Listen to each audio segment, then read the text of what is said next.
বর্তমান যে সরকার আছে এর একটা স্লোগান আছে, মুসলমান বললে ঈমান নষ্ট হয়ে যাবে। এগুলো আমাদের বলে দেওয়ার দরকার আছে না?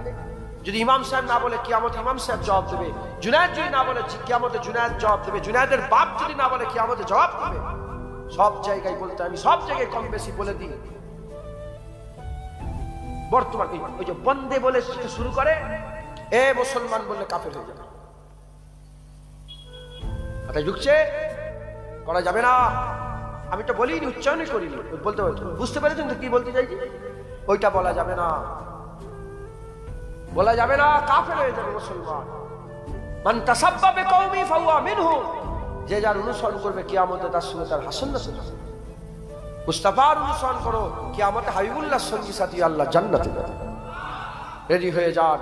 যা যা ভুল করেছেন ফেকের করে করে মিলান যে এই ভুল হয়ে গেছে, সেই 30 বছর আগে গুনাহ করে মাফ চাইলেন, সুযোগ নেই। আজকে বালিশে শুবেন, শুয়েছে আল্লাহকে বলে আর করে ফেলেছে, আর করবো আল্লাহ, ওইটা আর জীবনে করবো না, ওইটা আর জীবনে করবো না, ওটা লেগে মাফ করে দেন, ওটা মাফ করে দেন। তুমি কি মনে করেছো সব লিখক লিখছে, কিরামান কাতিবিন বসে বসে সব লিখছে। যখন কিয়ামতে তোমার গলায় যখন ঝুলিয়ে দেওয়া হবে, তুই বল আশ্চর্যের বিষয়, একটা ছোট জিনিসও বাদ দিয়ে সব লেখা আছে।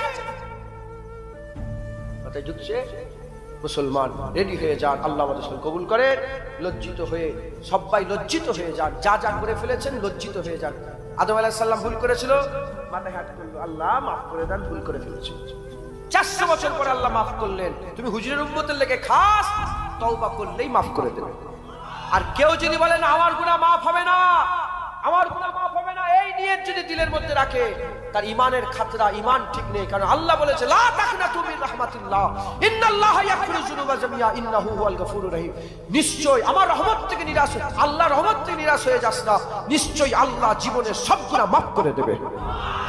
কেন মাফ করবে? ইন্নাহু হুয়াল গফুর, আল্লাহ গফুরুর রহিম, মাফ করনে वाला। একবার জোরে বলুন মুসলমান, মুসলমান আল্লাহ মাফ করনে वाला, মাফ করে দেবে। যিনি মাফ করনে वाला তিনি তো মাফ